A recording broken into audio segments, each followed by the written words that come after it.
এই ক্ষেত দিনে রাইতে কষ্ট কইরা বৃষ্টিতে ভিজা রোদে পুইরা সে যে টাকা ইনকাম করছি এই ক্ষেতের টাকা দিয়ে তুমি লেখাপড়া করছো।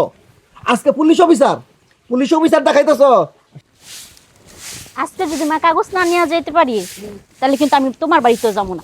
এ আম্মা, আপনাদেরকে কবে বলছি যে আমার কাগজটা দিয়ে দেওয়ার জন্য? ওয়ালাইকুম আসসালাম। না আমার মেয়ে আপনারা 10-12 দিন কইছে, কানে কি আপনার কথা ঢোকে না?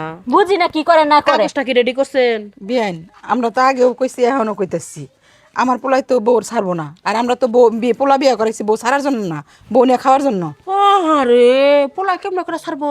বউ যদি পুলিশ অফিসার ওই বউ লেখা মাস শেষে মোড়া অঙ্ক টেহা পায়, এই টেহার লোকটাকে এত মা সাহায্য। এত কথা করার দরকার না তো, আমি তো ওই ক্ষেতের লগে থাকবো না, এটা বুঝতেছো না কি লিগা?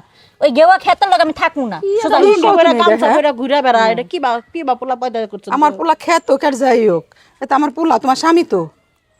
আম্মা এত কথা জানি না, মাইরা নিয়ে আইছি আপনাকে আমি আর আগে বলে দিছি। এখন যেহেতু কাগজটা দিতেছেন না, এখন কি দিবেন না এই কথাটা আমার ক্লিয়ার জানাই দেন। না দিব না, তাছাড়া আমার পোলা বাড়িতে না, পোলাই হোক ও খেতে গেছে কাম করবার লিগে। ওয়ালাইকুম আসসালাম। সালাম লিখে নোয়া লাগে না তোমার ব্যবহারে, তাও নিলাম সালাম জিনিসটা, সম্মান করলাম। ঘরন হচ্ছে কাগজ রেডি করছো? কিসের কাগজ আম্মা? বউ ছাড়ার।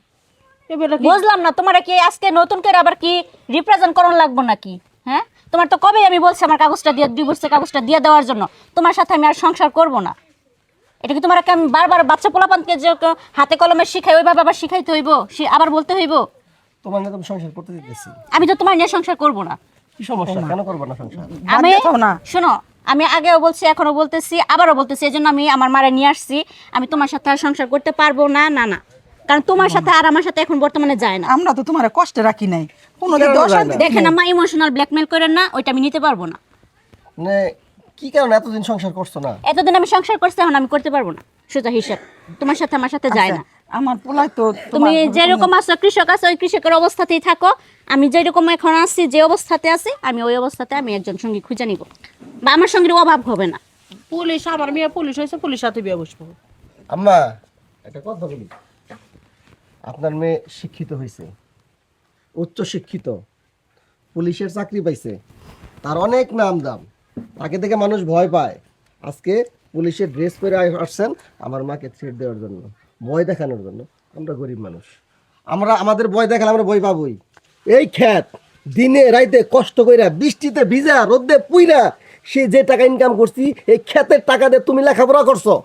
আজকে পুলিশ অফিসার দেখাইতেছ। শাশুড়ি আম্মা, আজকে পুলিশ অফিসার জামাই পাইছে নিব। এই পুলিশ অফিসার হয়েছে কার টাকা দিয়ে? এই ক্ষেতের টাকা দিয়ে।